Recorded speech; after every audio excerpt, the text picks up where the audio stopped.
संपूर्ण पृथ्वी मंडल तथा भूगोल का विवरण। श्री मैत्रेय जी बोले, हे ब्रह्मन, आपने मुझसे स्वयंभुव मनु के वंश का वर्णन किया। अब मैं आपके मुखार बिंद से संपूर्ण पृथ्वी मंडल का विवरण सुनना चाहता हूँ। हे मुनि, जितने भी सागर, द्वीप, वर्ष, पर्वत, वन, नदियां और देवता आदि की पुरियां हैं, उन सब का जितना जितना परमाण है, जो आधार है, जो उपादान कारण है और जैसा आकार है, वह सब आप यथावत वर्णन कीजिए। श्री पराशर जी बोले, हे मैत्रेय, सुनो, मैं इन सब बातों को संक्षेप से वर्णन करता हूँ। इनका विस्तार पूर्वक वर्णन तो 100 वर्षों में भी नहीं हो सकता। हे द्विज, जम्बू, पिलक्ष, शालमल, कुश, क्रोच, शाक और सातवां पुष्कर, ये सातों द्वीप चारों ओर से खारे पानी, इक्षुरस, मदिरा, घृत, दधी, दुग्ध और मीठे जल के 7 समुद्रों से घिरे हुए हैं। हे मैत्रेय, जम्बू द्वीप इन सब के मध्य में स्थित है और उसके भी बीचों बीच में स्वर्णमय सुमेरु पर्वत है। इसकी ऊंचाई 84,000 योजन है और नीचे की ओर यह 16,000 योजन पृथ्वी में घुसा हुआ है। इसका विस्तार ऊपरी भाग में 32,000 योजन है तथा तलहटी में केवल 16,000 योजन है। इस प्रकार यह पर्वत इस पृथ्वी रूपी कमल की कर्णिका के समान है। इसके दक्षिण में हिमवान, हेमकेतु और निषद तथा उत्तर में नील, श्वेत और शंगी नामक वर्ष पर्वत हैं, जो भिन्न भिन्न वर्षों का विभाग करते हैं। उनके बीच के 2 पर्वत निषद और नील 1-1 लाख योजन तक फैले हुए हैं। उनमें दूसरे 10-10 हजार योजन कम हैं, अर्थात हेमकुट और श्वेत 90-90 हजार योजन तथा हिमवान और शंगी 80-80 सहस्त्र योजन तक फैले हुए हैं। वे सभी 2-2 सहस्त्र योजन ऊंचे और इतने ही चौड़े हैं। हे द्विज, मेरु पर्वत के दक्षिण की ओर पहला भारतवर्ष है और दूसरा किमपुरुष वर्ष और तीसरा हरिवर्ष है। उत्तर की ओर प्रथम रम्यक, फिर हिरण्मय और तदनंतर उत्तर कुरु वर्ष है, जो द्वीपमंडल की सीमा पर होने के कारण भारतवर्ष के समान धनुष्याकार है। हे द्विज श्रेष्ठ, इनमें से प्रत्येक का विस्तार 9-9 हजार योजन है तथा इन सब के बीच में इलाव्रत वर्ष है, जिसमें स्वर्णमय सुमेरु पर्वत खड़ा हुआ है। हे महाभाग, यह इलाव्रत वर्ष सुमेरु के चारों ओर 9,000 योजन तक फैला हुआ है। इसके चारों ओर 4 पर्वत हैं। ये चारों पर्वत मानो सुमेरु को धारण करने के लिए ईश्वरकृत कीलियां हैं, क्योंकि इनके बिना ऊपर से विस्तृत और मूल में संकुचित होने के कारण सुमेरु के गिरने की संभावना है। इनमें से मंदराचल पूर्व में, गंधमादन दक्षिण में, विपुल पश्चिम में और सुपाश्र उत्तर में है। ये सभी 10-10 हजार योजन ऊंचे हैं। इन पर पर्वतों की ध्वजाओं के समान क्रमशः 1100 योजन ऊंचे कदम्ब, जम्बू, पीपल और वट के वृक्ष हैं। हे महामुनि, इनमें जम्बू वृक्ष जम्बू द्वीप के नाम का कारण है। उसके फल महान गजराज के समान बड़े होते हैं। जब वे पर्वत गिरते हैं तो फटकर सब ओर फैल जाते हैं। उनके रस से निकली जम्बू नाम की प्रसिद्ध नदी वहां बहती है, जिसका जल वहां के रहने वाले पीते हैं। उसका पान करने से वहां के शुद्ध चित्त लोगों को पसीना, दुर्गंध, बुढ़ापा अथवा इंद्रिय क्षय नहीं होता। उसके किनारे की मृतिका उस रस से मिलकर मंद मंद वायु से सूखने पर जाम्बू नद नामक स्वर्ण हो जाती है, जो सिद्ध पुरुषों का भूषण है। मेरु के पूर्व में भद्राश्व वर्ष और पश्चिम में केतुमाल वर्ष है तथा हे मुनि श्रेष्ठ, इन दोनों के बीच में इलाव्रत वर्ष है।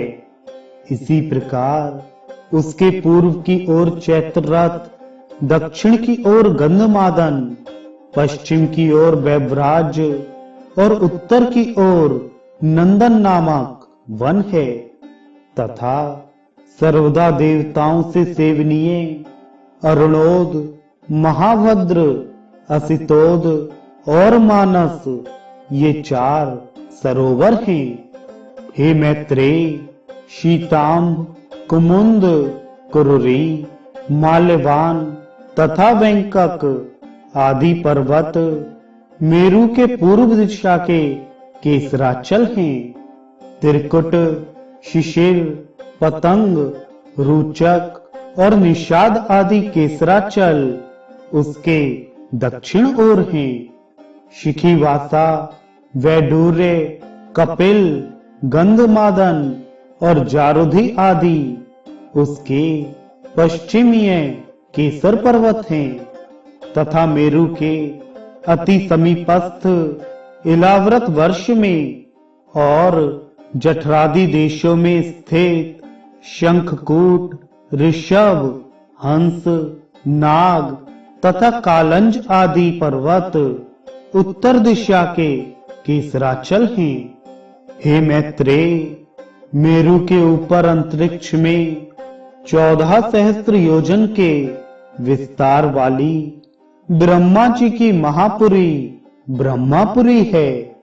उसके सब ओर दिशा एवं विदिशाओं में इंद्रादि लोकपालों के 8 अति रमणीक और विख्यात नगर हैं। विष्णु पादोद्भवा श्री गंगा जी चंद्रमंडल को चारों ओर से आप्लावित कर स्वर्ग लोक से ब्रह्मपुरी में गिरती हैं। वहां गिरने पर वे चारों दिशाओं में क्रम से सीता, अलकनंदा, चक्षु और भद्रा नाम से 4 भागों में विभक्त हो जाती हैं।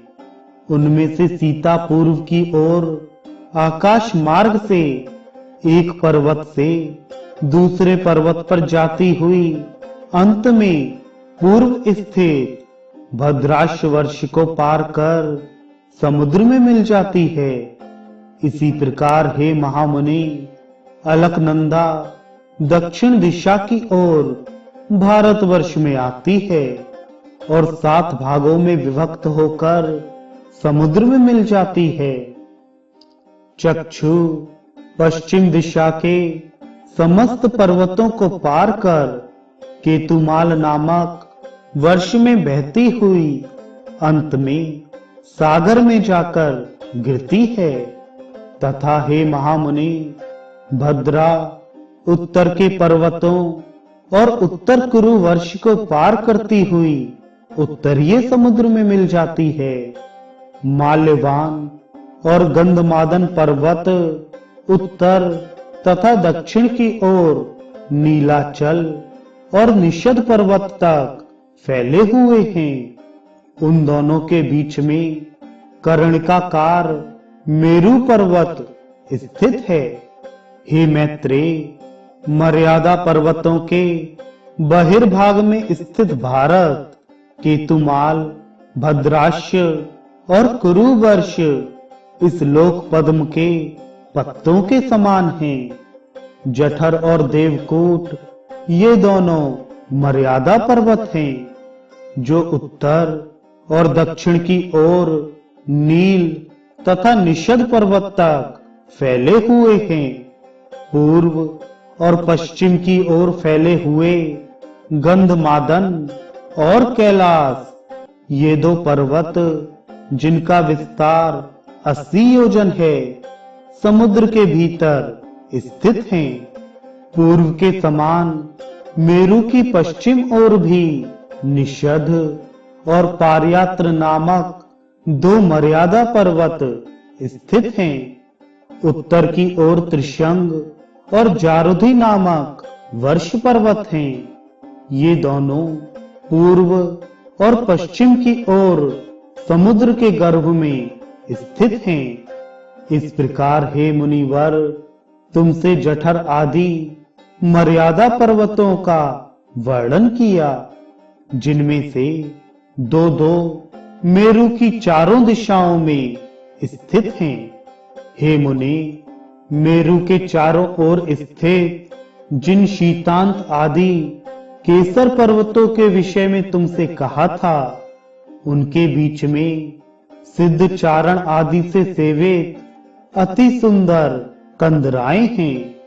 हे मुनि सप्तम, उनमें सुरमय नगर तथा उपवन हैं, और लक्ष्मी, विष्णु, अग्नि एवं सूर्य आदि देवताओं के अत्यंत सुंदर मंदिर हैं, जो सदा किन्नर श्रेष्ठों से सेवित रहते हैं।